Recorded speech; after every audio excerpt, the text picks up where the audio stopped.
जय श्री राधे कृष्ण। आप सभी का आपके अपने YouTube channel VK Mishra present में बहुत बहुत स्वागत है। आइए आज आप सब सुनेंगे श्रावण मास महात्म्य कथा में 19वें अध्याय की कथा। अब तक आपने पिछले अध्यायों का कथा श्रवण नहीं किया हो तो चैनल पे वीडियो अपलोड है या चैनल पे श्रावण मास महात्म्य के नाम से प्लेलिस्ट बनाया गया है। आप वहां से पिछले अध्यायों का कथा श्रवण कर सकते हैं। तो बोलिए प्रेम से भगवान भोलेनाथ की जय, माता पार्वती की जय, सर्वदेवी देवता की जय। ईश्वर बोले कि हे महामुने, अब मैं श्रावण मास में दोनों पक्षों की एकादशी तिथि को जो किया जाता है उसे मैं कहता हूँ, आप सुनिए। हे वत्स, रहस्यमय अति श्रेष्ठ महान पुण्य प्रदान करने वाले तथा महापातकों का नाश करने वाले इस व्रत को मैंने किसी से नहीं कहा है।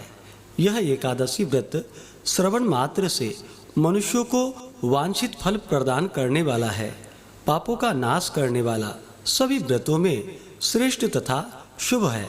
इसे मैं आपसे कहता हूँ, आप एकाग्रचित्त होकर सुनिए।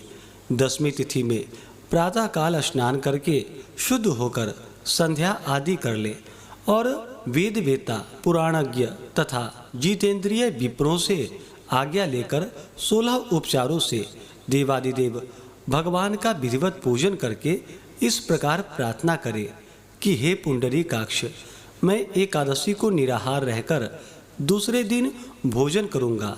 हे अच्युत, आप मेरे शरणदाता होइए। हे वत्स, गुरु देवता तथा अग्नि की सन्निधि में नियम धारण करे और उस दिन काम क्रोध रहित होकर भूमि पर शयन करे। उसके बाद प्रातःकाल होने पर भगवान केशव में मन को लगाए।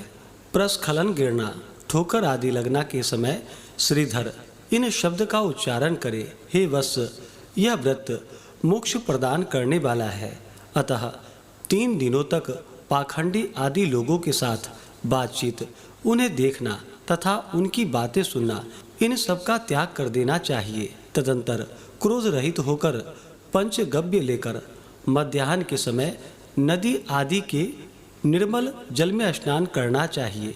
सूर्य को नमस्कार करके भगवान श्रीधर की शरण में जानी चाहिए और वर्णाचार की विधि से सभी कृत्य संपन्न करके घर आना चाहिए। वहाँ पुष्प, धूप तथा अनेक प्रकार के नैवेद्यों से श्रद्धापूर्वक श्रीधर की पूजा करनी चाहिए।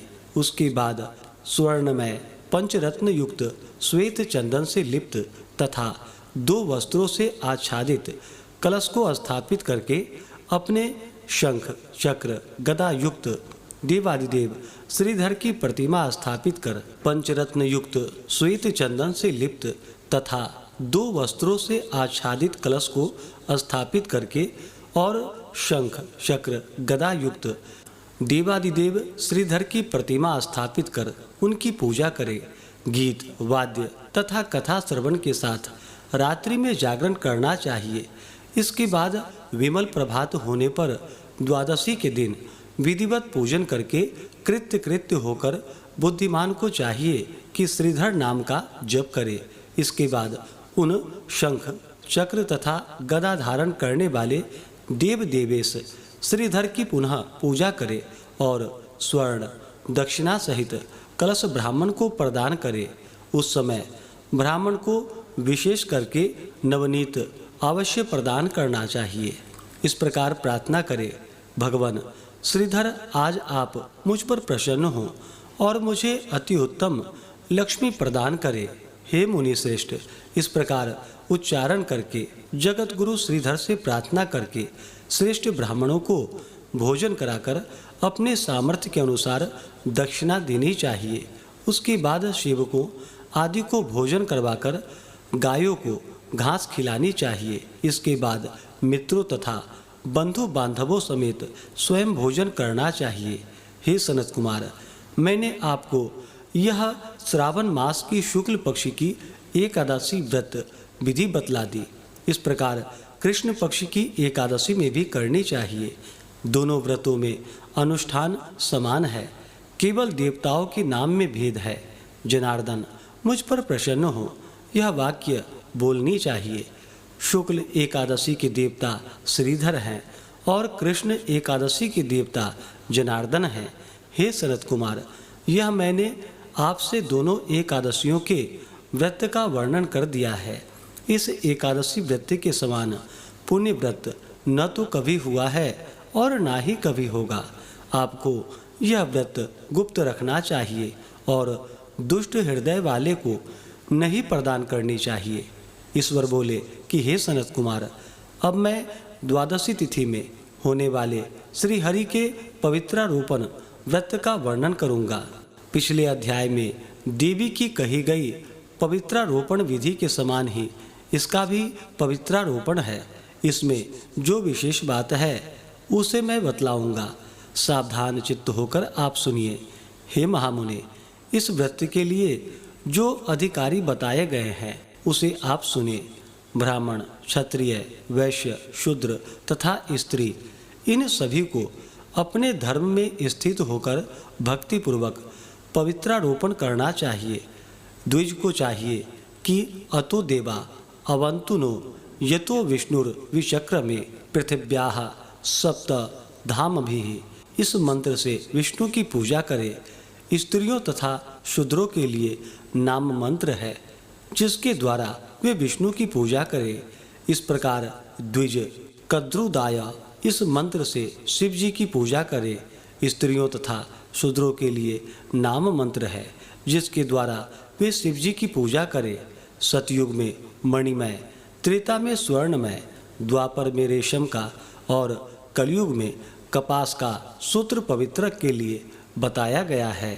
सन्यासियों को शुभ मानस पवित्रारोपण करना चाहिए। बनाए गए पवित्रक को सर्वप्रथम बांस की सुंदर टोकरी में रखकर शुद्ध वस्त्र से ढककर भगवान के सम्मुख रखे और इस प्रकार कहे कि हे प्रभु, क्रियालोप के विधान के लिए जो आपने आच्छादन किया है, हे देव, आपकी प्रसन्नता के लिए मैं इसे करता हूँ।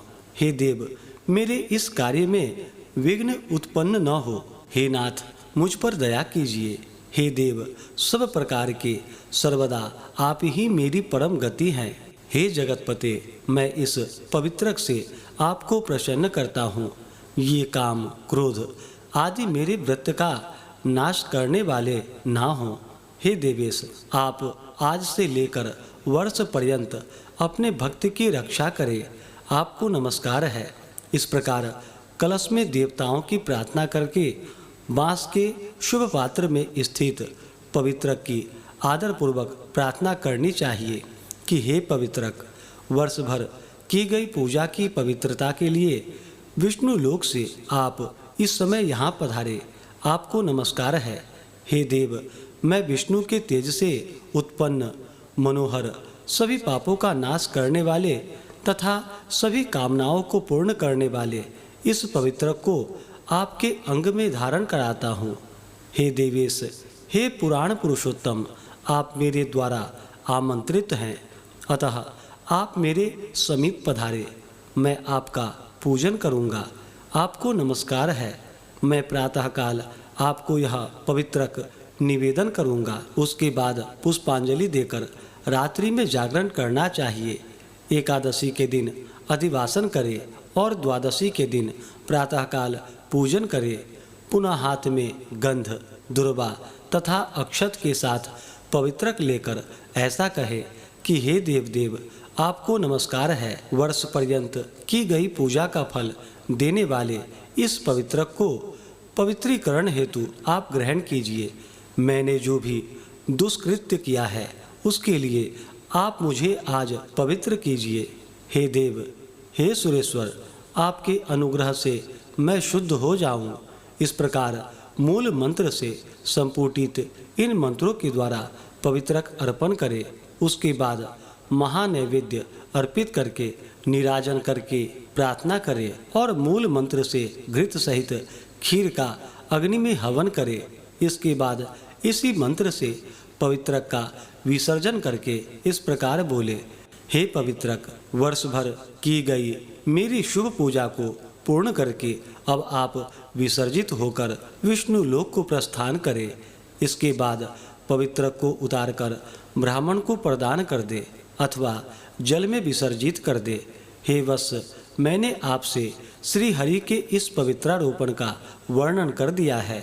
इसे करने वाला इस लोक में सुख भोग कर अंत में वैकुंठ प्राप्त करता है। इस प्रकार से श्री स्कंद पुराण के अंतर्गत ईश्वर सनत कुमार संवाद में श्रावण मास महात्म्य में उभय एकादशी व्रत कथन और द्वादशी में विष्णु पवित्रारोपण कथन नामक 19वां अध्याय पूर्ण हुआ। तो बोलिए प्रेम से भगवान भोलेनाथ की जय, माता पार्वती की जय, सर्वदेवी देवता की जय। इसी प्रकार से अगर आप सब आगे के अध्यायों को सुनना चाहते हो, चैनल पे अगर आप पहली बार आए हैं तो चैनल को लाल बटन दबा करके सब्सक्राइब करें, साथ में बेल आइकन घंटी को दबाएं ताकि आने वाली वीडियो का नोटिफिकेशन आपको समय से मिलता रहे। वीडियो को लाइक करें, शेयर करें। सुखी रहें और स्वस्थ रहें। जय श्री राधे कृष्ण। धन्यवाद।